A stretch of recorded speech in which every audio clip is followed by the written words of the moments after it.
Exploring theology, doctrine, and all of the fascinating subjects in between, broadcasting from an undisclosed location, Dead Men Walking starts now. Oh man, for those of you watching, I couldn't find my mug. I saw that it wasn't sitting here. Just got back from a conference in Kentucky, guys. So, the studio's not all set up, so you didn't see the mug. But yes, welcome to Dead Men Walking Podcast. Thanks for coming along on the ride. Thanks for being here. Thanks for following us on socials at Dead Men Walking Podcast. Of course, DMWpodcast.com. And the podcast where we say undisclosed location, and then somewhere in the episode, I absolutely disclose my location. So we're going to have to update that because people have written into me and said, wait, aren't you in Michigan? You said where you were at. So we thought it'd be fun 4 years ago, but we're going to have to update that intro music. But guys, I don't want to belabor too much here because we have some special guests on. It's the oldest augmented reality and virtual reality company in the United States. These guys are the CEO and the CSO of Gravity Jack. With us is Luke and Jennifer Richey. How are you guys doing? Excellent. Oh, good. And did I say the Happy last to be name here. right? I didn't check pre-show, but it is Richey, correct? You did. It's Yep. Richey. Yeah, you so we nailed talk. it. So we talk a lot about tech on this podcast. We talk a lot about where things are going in the culture, what's popular, how we can improve our lives, not only as believers but just as people that that have community and live in the state and the country and all those things. And it's always interesting to bring on entrepreneurs and business owners such as yourself to talk about these things because it's a crazy ride. I'm a business owner myself. We have some listeners that are business owners. So we're going to get into all of it here today. But first, can you introduce yourself, both of you, to the listeners? Give us a little short bio on who you are and what you're all about. Jen, you go first. Ladies first. Sorry, I should have said who goes So, no, that's okay. Gosh, a little bio about yourself. It's hard to sum it up, right? Sum up your life in 30 seconds. But from a personal perspective, married, mom of 4. We actually have a granddaughter as well. We live in Washington State. God came from a small testimony. You could do a whole podcast on it. Perspective. I'm a first generation Christian. We wanted to raise our family with Christ, and we tried, but it wasn't until 2019 that we learned what it really meant to know the Lord, love the Lord, follow the Lord, all in for him. Radical transformation. God just said, enough is enough. It's time. And he came and he grabbed us. So that was 2019. From that point forward, it's all forfeit for him. And our company, Gravity Jack, is actually our third company together. First company was a software company, pre-mobile, so on PC, got acquired to a gaming company. And Gravity Jack was founded in 2009 on the basis of AR. I was originally going to be an attorney when I got swooped up into the tech space, and I don't regret it for a minute. Never a dull moment in the tech world, ever evolving. I'm sure that tech world, there's some times and instances where you can put that kind of mind that wanted to be an attorney to use, right? There's a lot of things to argue through, and yeah, we've got a great IP portfolio, patent portfolio, and so I got to be a part of that in the beginning. That's kind of what kicked our company off. So we've got patents in the space right now that some major brands and companies are licensing. But yes, between contracting and things along those lines, an attorney mind helps. Yeah, Luke, how about you, brother? Go ahead, Luke. Yeah, so I started coding when I was 14. It was kind of an outlet for me. I loved it. I had an aptitude for it, so I was also hacking at a very early age. And this is back before encryption. So, and I mean, I really just want to talk about the Jesus component, because that's where everything started to make sense. In 2017, he started to just perform miracles and just kind of changing us because prior to our repentance, I mean, I was narcissistic, didn't love people, selfish. I was trying to do good. Like I had this relative moral standard. But yeah, he really came and got us. We were actually getting a divorce. And by the way, Jennifer is my wife. So I'm also the father of 4. That's good. That's good that those numbers match up. We were getting separate. We were separated, and independently the same night, we were both repenting.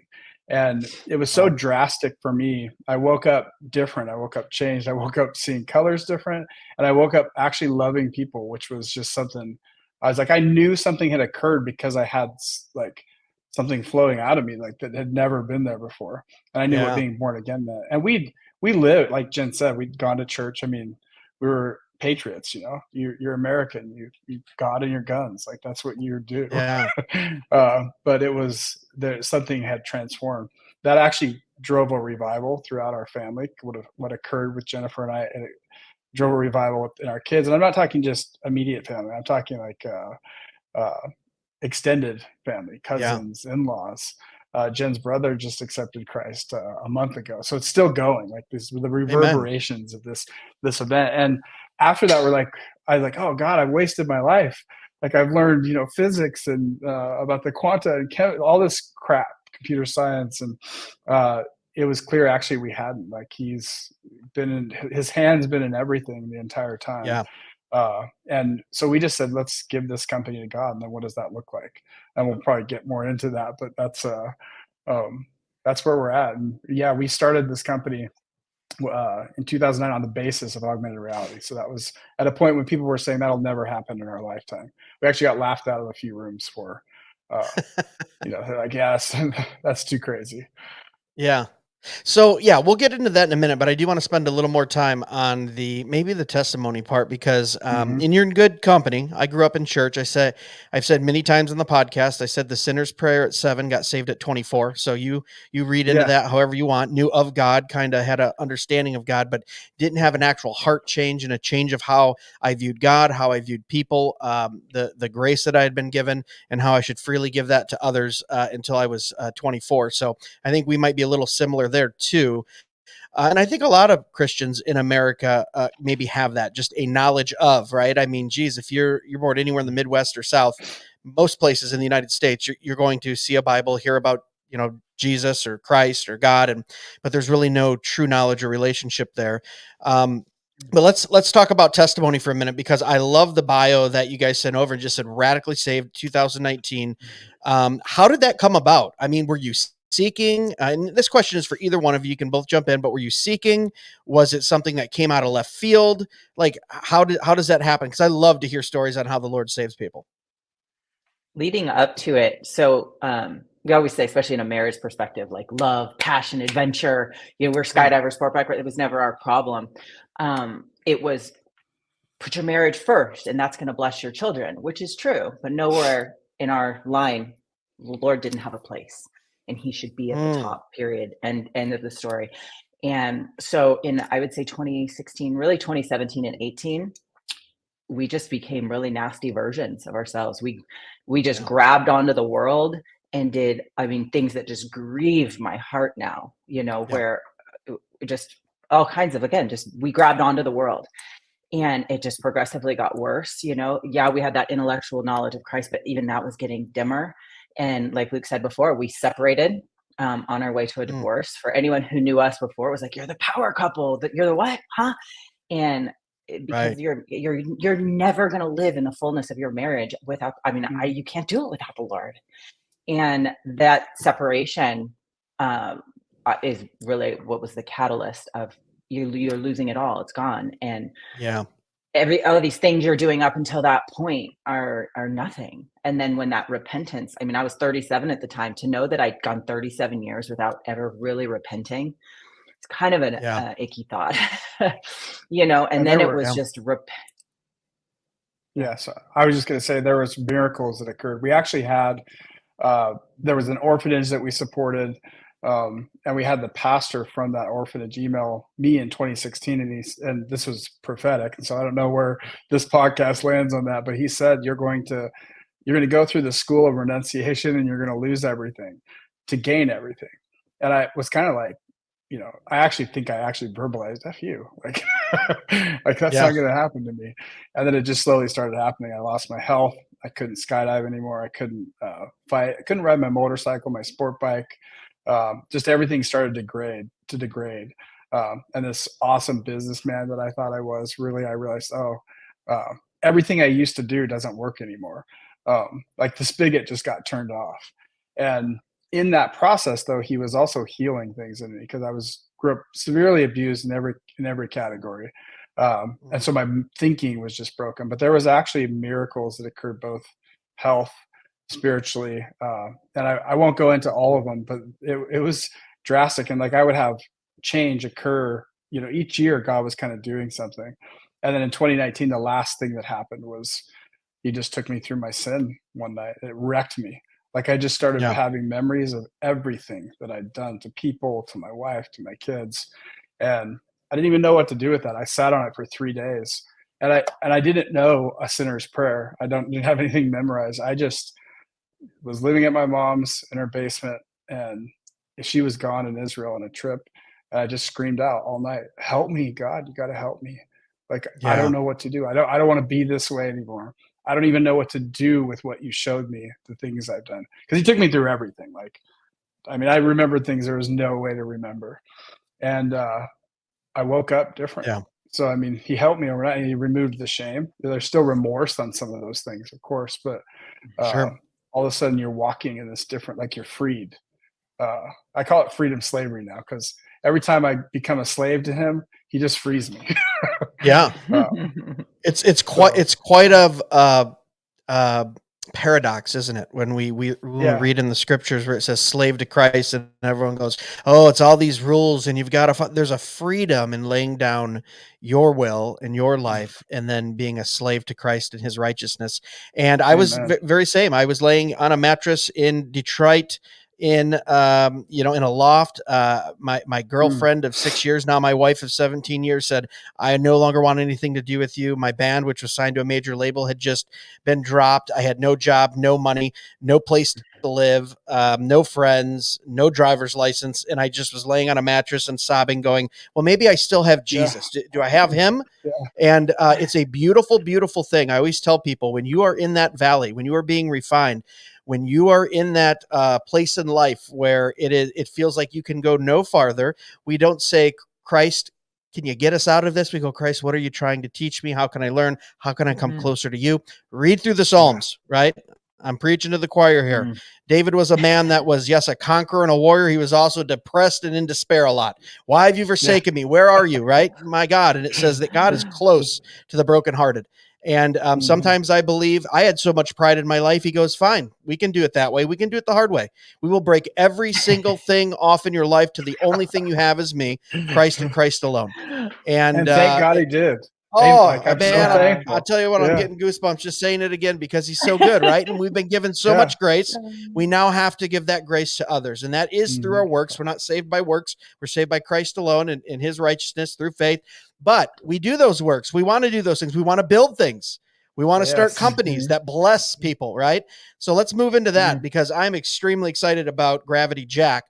Reading the website and kind of going through and familiarizing myself with what you guys are doing. Augmented reality, virtual reality, it's a crazy space. And you two, I was talking to Jen right before you jumped on, Luke, talking how you guys are skydivers and thrill seekers, and you got that adrenaline bone in your body where it's like, we need that excitement. Well, there's no bigger excitement in roller coaster ride than running a business, right? So Mm. tell me about how you got into this space. Yeah, he's laughing. You guys are both laughing. Yeah, uh, let's wake up every day and not be homeless. Let's figure it out, Ah! right? So much truth in that. Yeah, but there's something to that when the Lord's with you, supporting you, you're doing things for His glory, and then you go, okay, let's build something. How'd you get into that space? Because that is a very unique space, one that's exploding, but very unique. Tell me a little bit about how you guys got into that space. Yeah, Jen can the tell the raw origin. version. Yeah, like not everybody knows necessarily the raw version, but we've been married 21 years. So, over the years, he would, in the very beginning, he'd start to talk about tech coming out, and then it was kind of like, oh, okay, yeah, whatever. So I'm taking care of the kids and cooking. And then a couple of years later, he'd open Visual Studio Magazine. Hey, you remember that thing I was telling you about? Look at it right here. He'd keep doing that over and over and over. And finally, I was like, oh my gosh, okay, for husbands out there, you're going to love this one. Because I was like, he is right all the time on these things, Okay. Got Yeah, that on those recorded. on things. these things, on the asterisk, Yeah, on we're these things. recording. It's But recorded. so when in 2007, 8, he starts for the context. App Store came out 2008. So he starts talking to me about augmented reality, how we're not even going to need our phones, screens are going to go away, you're going to see things digitally, up, Yeah. heads up, blah blah blah. And I'm thinking, what? We got to patent this. And it was like many years before. He's like, yeah, moving on. And I'm like, no, really, let's slow this down. Let's meet with some attorneys and let's really dig in. And that's when I started going to the USPTO website, searching for augmented reality. There was like 2 pages of results for anyone in the legal realm. That's unheard of. So we met with an attorney, we sat down and we patented the methods and techniques in order for augmented reality to be used, and then started Gravity Jack and really stayed in the field. Started, creating executions with all kinds of clients, Department of Defense, Fortune 100 companies, and it's led up to where we're at now. We've had an R&D team running over the years at different points, which has led up to a major project we're working on now called War Tribe of Binyamin, which is an augmented reality mobile game. Okay, and that's awesome. It's funny. God was, even when we wrote the mission statement, we're like, to change the world, right? And what we're thinking is visually we're changing the world, and you just see that God was even. And I'm giving you the short form of the mission statement, but it's all about how you add digital content in, and change what people are viewing, because literally we can change stuff that we're looking at, and but that's actually now obviously is also prophetic, because that's what we're moving towards. A mechanism to actually change the world, take people out of poverty. And yeah. Yeah. So just to be clear, are you guys the software side and the hardware side? Just software, just one or the other? Like what is the product or service that Gravity Jack actually has? So we only do the software we create. We are completely hardware platform agnostic. So we can do iOS, Android, HoloLens, the new Apple Vision Pro that's coming out. And then VR side, we've done Vive, Oculus, really any of the wearables and hardware out there we can create too, but we do not do anything in the hardware space. So our IP, our patents, our software patents around how you would have to write code in order for it to work on different devices. Yeah. Let me ask you this, and this might be a bad analogy. I'm not in the space, so, say, no, Greg, that's not the right analogy. But I feel like AR, augmented reality, virtual reality, it's still kind of in that cell phone stage of when we were just starting to get it. Oh, look at this. It has a full keyboard. Oh, we can take this crazy Windows 2000 and shrink it down into a little thing. It was clunky and it was still it was getting there and we were headed in the right direction. But then we had kind of like an iPhone moment where iPhone came out and said, hey guys, we're like probably 5 years ahead of everyone else. And within 2 years, it captured 80% of the smartphone market. Are we looking, is that where AR, I mean, I know there's some amazing stuff, don't get me wrong, in AR and virtuality, but are we waiting for that moment? Do you think where maybe a hardware or something will just really capture it and then take it off? Or are we just going to have gradual steps for the next 5 or 10 years? That's such a good question. We've literally been waiting for the hardware timeline. So in 2009, Jen sets me down. She's like, okay, map it all out. Like what's going to come, when's it going to come? And so the when part was the part that I've 100% been incorrect on, but the actual order of each thing has been 100% accurate. I mean, we predicted Google Glass, we predicted the Apple Vision Pro, like every single step that's occurred in the industry has been on the timeline that we drew back then. The Apple Vision Pro is transcendent for the industry itself, potentially even humanity for what it represents. That's why we were in Hong Kong in March, heard from an engineer that the Apple Vision Pro was actually going to get announced that summer. That's when we decided to actually re-kick off our game, so the patents were written around a game that we formulated in this time that would kind of really drive augmented reality. And so when we heard, okay, it's going to be announced, we knew that's the marker of when things are really going to get crazy. Like you're going to see stuff you can't even imagine, especially with the convergence that's occurring right now with AI. Because AI combined with computer vision and augmented reality are going to do things that they're going to augment humans, not just our visual sphere, but us as people are going to be augmented in this capability that's coming. And the Apple Vision Pro is that first marker. Full field of view, high resolution. You'll be able to put digital content into a scene and you won't really know if it's real or not until you go try to touch it. It's going to remove geography. Okay, go ahead, Jen. I was just going to say, it's important that we have that evolution, though, from a tech perspective, from a user perspective, right? Yeah. Luke, myself, people in the industry, 2009, you can boom, I could see that coming. We could have jumped this chasm, right? But a lot of users, they need to have this gradual, exposure to the tech. Where, Pokemon Go, everybody talks about AR. It doesn't even really do much AR, but people are like, that's what that is. And then Snapchat and face filters and little rainbow things and antlers. And then people are like, okay, that's cool. Okay, well, wait, if I can put a rainbow or antlers here, I could put a couch in my living room and then that's value. Oh, I want that. right? And so it gets them used to using it and then desiring it, which allows for things like headsets and wearables and Apple Vision Pro to be something where people go, that's the next step, and I want that thing. Yeah. So selfishly, for 5 years, I've been waiting for, maybe I should have been a little more proactive, but about 5 years ago, I've been in real estate for 15 years, a broker for the last 10 of those with my own agents. And I went, boy, I would love to have a shop where I've just got maybe 5 or 6 360-degree treadmills, some great AR stuff. I can send my guys out and take 360-degree of every house. When someone comes in and goes, hey, I want to run across town and look at 12 different homes, I go, here, step into my office. Let's go tour them. We'll limit it down to the 2 or 3 that you really want to see, because you've just done a full immersive HK or 8K tour, and then save time. And you know what I mean? And I went, man, that would be cool. And here I'm now that I'm talking about it out loud, and I have been for the last few years, I probably should be working towards that instead of just waiting for someone to walk up to my door and go, oh, here's this idea you had, but there's so many uses for it, is what I'm trying to say, going into the future. And I'm wondering, as two believers, and I'm a believer, is there any,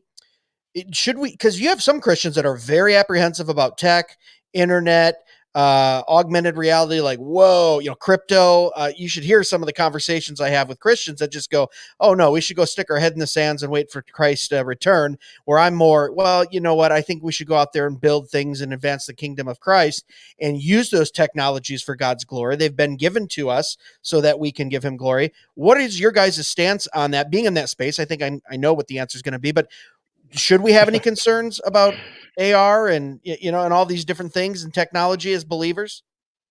Yes and no. So okay. Like I said, there's this marker coming. Imagine sitting in your living room and the pastor's actually standing there, and you watched his sermon, but now he's actually there in telepresence. And we know our brains process emotionally the same way as soon as you add a 3D coordinate. So we literally translate things the same way as if it's in person. And so there's this moment in time coming where we kind of eliminate geography, and the Christian church as it stands isn't ready for a revival. Like, everybody prays for this billion soul revival, which I pray for, but we can't scale what we're doing right now. We're crappy at discipleship. We're horrible at a whole lot of things. Unless we actually add a technological element into it, how do we scale 1 billion people coming in? We have 2.3 billion people that claim Christendom. And you've got maybe 2% of those people actually discipling. So we have to learn how do we actually, with the few harvesters, magnify or force multiply what they're doing. And I believe I don't believe this. I wholeheartedly run with this, that we can scale what we're doing in those efforts with Christianity. That said, this same capability the enemy wants to twist. So we've got we seeded the ground because of that unbiblical view that we're supposed to not be in certain spaces. We seeded the ground to the enemy, and Web 2 is owned by porn. And we don't have to go into all the damaging things that does to the people, the relationships, the people who consume it, the people who make it, all of it. But there is this false connection that will be able to be occurred. So if Christians don't step into this space, if they don't say, hey, the convergence of AI and AR is something we should own, I would predict it's a species ending event, because all of a sudden people are going to be interacting with people that aren't real, and they're not going to be forming true human connection. And then ultimately porn will own that space too. I mean, it's really, do you want to give the ground to the enemy or not? That's kind of the view. Or you could use this tool to disciple a revival that occurs on the planet that's never been seen before. More souls coming in that have lived. That's the possibility. Yeah, Jen, I think you'd be in that. Yeah, go ahead. I was just going to say, it makes my heart a little sad, because I think it's important that we really boil things down to the core of it, right? And the core of that is fear for those saying that. Oh, this is bad. We should stay away from it. Now, we should balance it. You shouldn't be on your phone 12 hours out of a day or 4 hours out of a day. But to just say, oh, it's evil, and bury your head in the sand, we have to step up. We have to fight these battles, and some of them are digital battles. And to Luke's point, if we as believers are not in it, the enemy will own it, period. And people need to understand that.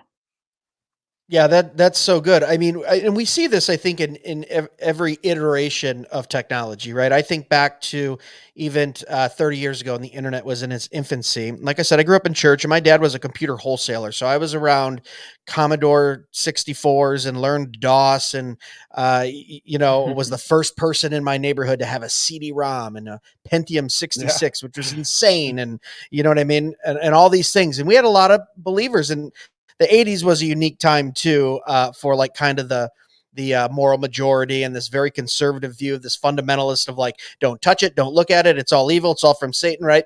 And it was like, oh, the internet, oh my, no, and it's like, do you know how many believers I've met that said, if the internet wasn't there for me to hear that sermon, to hear the word of the gospel preached, I mean, we've taken the internet and we now have podcasts and sermons and videos and all these things that are proclaiming Christ crucified and glorifying God. Yes, we absolutely should not just kind of, throw the, what do they say? Throw the baby out with the bathwater, Baby out with the so to bathwater.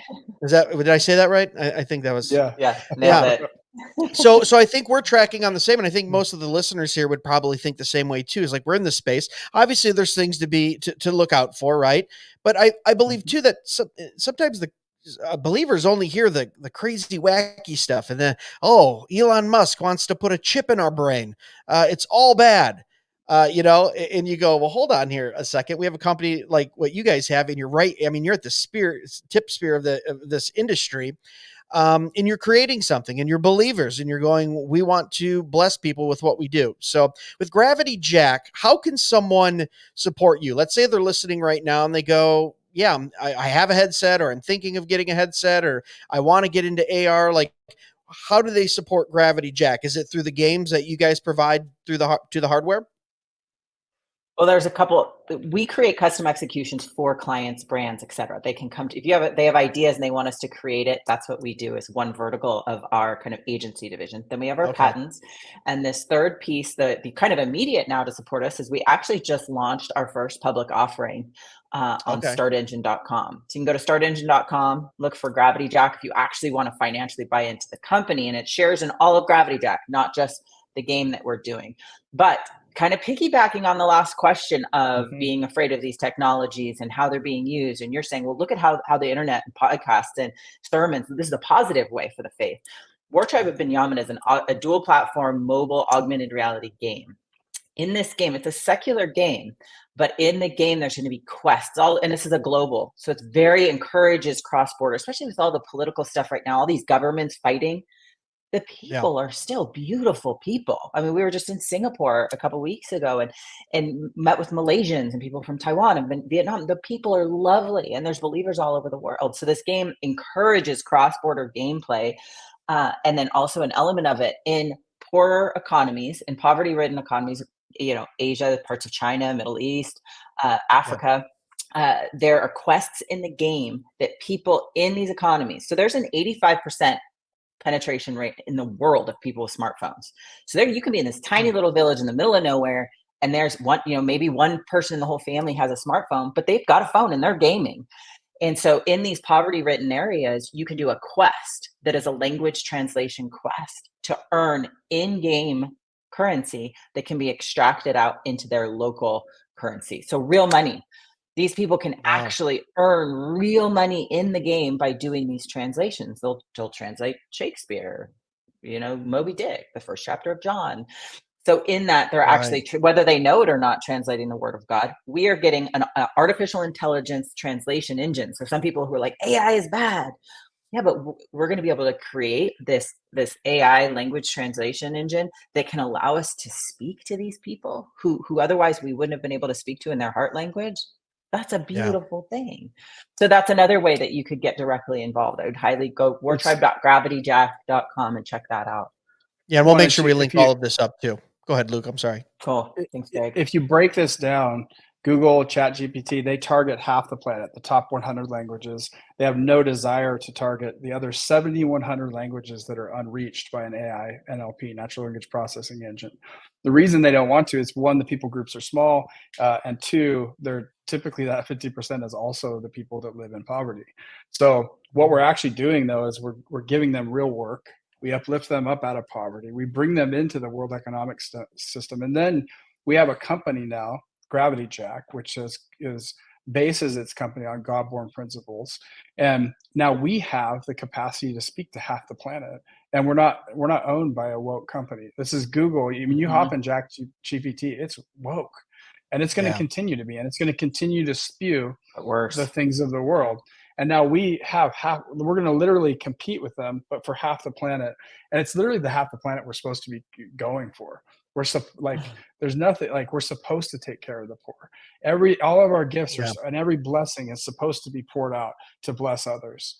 And then that's kingdom economy. And the math actually works when you start bringing people into productivity and you stop this prisoner's dilemma that they're stuck in. It's a game changer, excuse the pun. No, that's good. Hey, listen, so we're coming up on time here, but there's just a few more quick questions I wanted to ask you, because I could sit here for an hour and talk to you guys, because so very interesting, especially visiting with other brothers and sisters in the Lord. But you touched on wokeism a little bit. Why do you think that seems to be? Well, maybe I'm being cliche here, but it seems to be very accepted and really pushed within the tech communities. Maybe now it's all leveling off in other places. Heck, we see it in church and everywhere else. But why do you think they were an early adopter of kind of that woke mentality? Was there money in it for them? Was it the governments wanted them to get on board? Like, I've asked that to a few people in this space, and I'm just wondering why it seems to be so prevalent, or like I said, early adopters in that space. What do you guys think about that? My personal opinion is look at the origins of where these tech megas are coming from. They're coming from these dense urban cities that have a naturally woke leaning agenda. And then they've got the money behind them to continue to push this through. And, also from a faith perspective, I think the enemy, he can lift them up financially, enable them to do this. It starts real subtle, like the movie industry 50 years ago. Now some of the stuff out there is so blatant, it's insane. Yeah. I think it's a little more like systemic, like a heart issue, where you have highly intelligent people, often really gifted and poor in some other potential areas, like social skills, or just like, to make a cliche there, but and you start to worship your mind, like you have this capability that nobody else does. And I mean, pride is just the best little like insert that the enemy uses to lever you into full deception, because then you can't even see the beauty of the genome and like how it's perfectly crafted to be self-replicating, polymorphic, encrypted, like the biggest mechanism of store. Like you like lose the capacity to see what's right in front of you because you worship your own self. That's what I've experienced in talking to people, and I start to get like, I try to break through. Even people on our team, I'm like, you can't see the beauty of this. Yeah, no, it is crazy too. People with high intelligence, a lot of knowledge, you can let that pride really blind you from what we say, the simple things of God. Obviously they're very intricate when you're talking about genome, and when we look into space, and we just had the president of Ligonier on talking with Elon Musk in deep time and deep space and all these things. But I had an uncle that was that way. He's a lead engineer for the largest car manufacturer in the United States. And I was in my late 20s. He was in his mid 30s, and he would argue theistic evolution. Oh, maybe God created an amoeba and then it did this and that. And right. But his kind of own intelligence really stopped him from seeing the glories of God.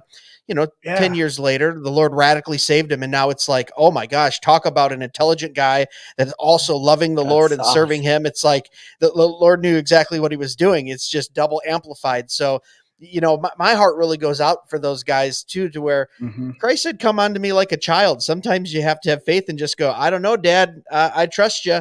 And then the glories of the universe through his creation are opened up to us. And it's just a beautiful thing. But before we get out of here with you guys now, Jen glossed over it and she said, skydiving, and then went on to some other stuff. And we were talking a little bit before we started recording. I know you guys both skydive. Give us something for the listeners. What's either one of the craziest kind of adrenaline things you guys have done, or maybe a fun story or a scary story of when we did something like that? What was the most impactful? One of Jen, my we'll start with you. was, sorry, go Jen. You go. I'll say this: the scary. I don't know if scariest because it happened so fast. You didn't have time to be scared, but looking back, you're like, that could have been really wrong. So we ride sport bikes now too. He had to get a 4-level artificial disc replacement done in 2017 in Germany, which is why we don't skydive anymore. Because I said he's like a Pez dispenser, like they're just gonna come popping out. Oh, no. So we ride our sport bikes more than we jump. And there was one ride, we were up in Canada, and at the time, I mean, I'm not going to say our top speeds on the radio show because people get upset about it, but we were riding through probably around, I don't know, 140, 150, Luke, ish, something like that. And he runs point, so he's in front, and there's deer on the highway, middle of the highway. There's got to be like 6 deer. Yeah, across. Like, it's not like you could just bop into the other lane. I mean, they're like all over. Yeah. And there was this hole that's like, I mean, the size of our bikes, I feel like. So he gets into the hole and he's going to go through it. And his bike doesn't have an exhaust. It's just crazy loud. I think it's too loud. But so he pops through the hole, but his punches down. So that sound makes this deer jump up. I didn't know deer could do this.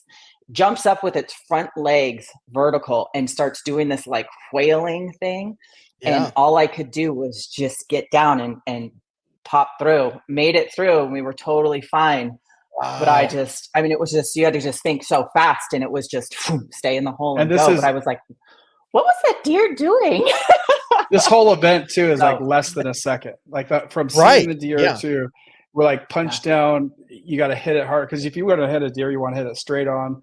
And the more momentum I have, the more I'm going to miss that deer. I've had friends survive it, and I've had friends not.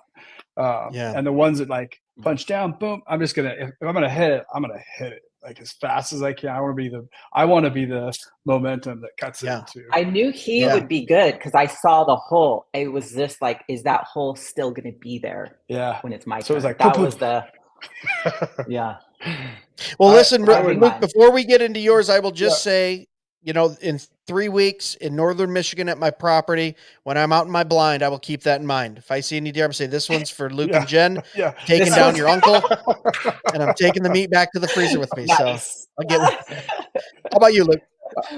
Well, we've done so many. We've like had every adventure. We've jumped from hot air balloons, and we've jumped at 26,000 feet, and did Birdman. And one of my favorites though was also motorcycle.